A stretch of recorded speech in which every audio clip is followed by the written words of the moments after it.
Welcome to It's My Life. Right, change of scenery. I'm having my studio, office / man shed, whatever you want to call it, refurbished. Just a bit of plaster work being done. So I'm in the lounge where I'll be watching the Chelsea game actually. And we've got a wardrobe, funny enough, in the lounge. And I've got the old Arsenal flag, candle. Actually, I don't know what's holding that up, but this is what I've got. So, it is what it is. Let's go. Right. Oh, what a game. What a game. Oh, last Premier League. Man City. Whew. What a nervy game that was. We produced the win, got the 3 points. And Saliba, oh, what a performance. Haaland, he's still in there. Yeah, he's in there somewhere. Yeah, I don't think he'll come out. Right, he's not coming out again.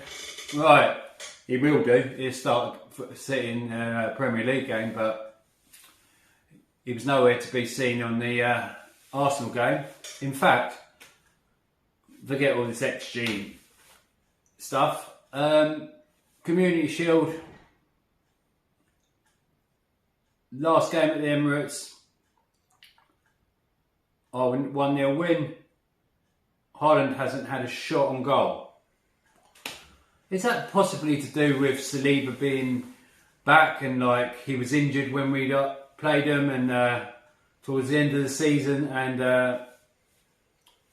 maybe? I think it was, you know. I think Saliba is one hell of a player, but I'll go on to that later. Right. What substitutions by Mikel Arteta? Oh. Partey, Tomiyasu, Havertz, Martinelli! 3 points to the Arsenal. What a massive win. It was a must-win game, and we did it. I don't think people understand how big that win is, because you've got to let City drop as many points, and you've definitely got to get points off them. They can't gain ground on you. They're that good. Oh, what an amazing game. Oh, I think I'm still buzzing off it now. And it actually made the international week alright to deal with. Even though it was like international football, ballfest. But anyway, I did get to watch some rugby I suppose, so silver linings. Right, we're back to the Premier League. 5:30, Stamford Bridge. We got Chelsea. Chelsea actually come off of 2 wins in their last 2 Premier League games. They beat Fulham and the last one against Burnley, and they actually scored 4. So they'll be quite morale will be good, and they'll be hyped and in good spirits for this game, I'd imagine. And so are we off the back of Man City. And we haven't conceded a goal away from home. So I think it's going to be a tight game actually. I hear some people saying we're going to smash them, we're going to do 3-0, 4-0. I personally don't think that's going to be the case at Stamford Bridge. It's going to be a close one. And we're going to have to defend really well, because one game can change anything. It's just a one-off game. You might have your own opinions about Chelsea. That they've spent £1 billion. I think Chelsea fans should be aiming higher with their more realistic targets. They'd be happy with 5th, but I don't see that. I'm watching it, unfortunately, with a Chelsea fan. A mate of mine's coming round, and we'll be watching it together. and he's just like laughing because he just doesn't care. And if they win, he'd go rip it out of me. But his attitude is, we've got a young team, and it's completely flipped actually. Oh, we've got a young team, we're just building for the future, like Mikel Arteta. Well, Mikel Arteta had to rip a whole squad apart before he got to what he wanted, and in that time he won the FA Cup. So I think they should, their target should be a little bit different than fifth. They'd be over the moon with fifth if we get the England, the Premier League, get the fifth place for the Champions League. But anyway, everyone's different. Different supporters have different opinions. Right. Now I'm going to go into the lineup and what I think, and then I'm going to do a score prediction. So, for me, the number one goalkeeper is David Raya. I think as soon as Raya was available, because before they tried to sign him, I'm pretty sure it was before Ramsdale, as the ex-Brentford goalkeeper coach is at Arsenal, and I just think Mikel Arteta was convinced in Raya from the start, and he does what he wants him to do because he's a good goalkeeper, shot stopper, but the main asset is with his feet, and it gets teams guessing a little bit. But there were some nervy moments, especially in that first half against City. I think it was Alvarez closed him down and it hit the side netting, and if that goes in, it's a completely different game. But the luck was on our side on that one. And with Reyes, I did think Ramsdale was going to be playing the Champions League, but Reyes started, so I think Ramsdale's going to be the domestic goalkeeper in the domestic cups, be our goalkeeper. But anything can happen. I don't wish any injuries, but suspensions and loss of form can happen throughout the season. It changes just like that. So, and even in training. So Ramsdale's going to have to sit on the bench for this one. So Raya's going to be in goal. Benny Blanco, Benjamin White.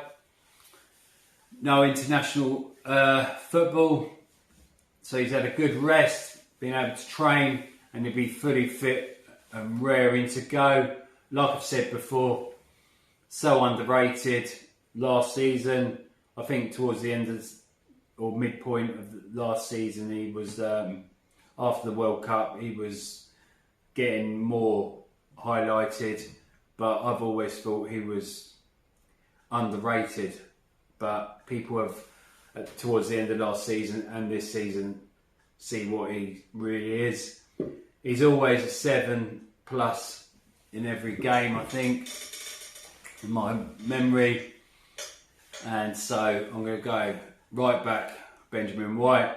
Alongside him, what can I say? William Saliba. What a player. Run out of words I can say about him. Rolls Royce, strong in the air, strong in the tackle, fast, recovery. He's got the lot. Like I said earlier, Haaland, still in there? Especially on the halfway line, where he just used his strength. I don't think any defender, especially in the Premier League, has done that to Haaland. So, and forget all this XG rubbish. Haaland hasn't had a shot on target when come up against Saliba. That's in the last game in the Premier League, and in the Community Shield, he didn't have a shot on target. So Saliba and Gabriel, their defensive partnership is too good for him at the moment, but I hope it stays like that. But definitely, if fit in the squad, he will start. Alongside Saliba, Gabriel. He'll be on high from like last Premier League game against Man City, and I do believe he scored for Brazil in the international break, so he'll be on a high. On the left side of the fence against City, my prediction was Tomiyasu to come in, but he didn't, and Zinchenko started. So I'm going to put Zinchenko to start. Right, this is where it gets a bit juicy for the midfield. This is what I want to see. Partey in a defensive role. Rice in the number 8. And then on the left hand side. And then Odegaard as captain. Do what you do. Great technician with the ball, get the play going and dictate, and that would be my ideal and the 3 midfielders I want to see if fit for the rest of the season, especially in the big games. On the left hand side, he come on against Man City, and what can I say about this guy? When he's fit and when he's raring to go. When asked about his contract, I think last season, he said, just give me a pen. Look, as they come, Martinelli. Reece James, they might be saying he's back or he's not back, but even a fit Reece James would find him hard to deal with Martinelli, so I'm going Martinelli. On the right, I'm actually going Jesus. I think if Saka's fit and in the squad, he may start on the bench. So Jesus will be rewarded for his performance against Man City. I thought he worked his nuts off, up and down, like a winger. He was like not a top 3. He was like a midfield winger from the old days that just come back to help the right back. But he, I think he'd play on the right hand side. And up top, it's going to be a Chelsea old boy. Is it going to be Eddie? Or is it going to be Kai? Right. I think it's going to be Havertz, because I think I see him, he can play well, just holding the ball up, quick touches as a false 9 kind of player. And I think he's going to have a big point to prove. A lot of Chelsea supporters said that they were like over the moon, as if they won the lottery when they sold him to us. And they said it was the biggest transfer mistake ever made. But because they all apparently wanted to kick him out, they would have paid for the taxi to get him out of the bridge. So he's going to have a big point to prove, and I think he will. So that's my starting 11. I reckon the score's going to be, unfortunately, we are going to concede our first away from home goal. But I think the score is going to be 2-1 with Martinelli, and Kai Havertz will come back and haunt Stamford Bridge for Arsenal in a 2-1 win. Come on, the Arsenal, get in there, you boys. And by the way, how good is this kit? Some people hate it. I love it.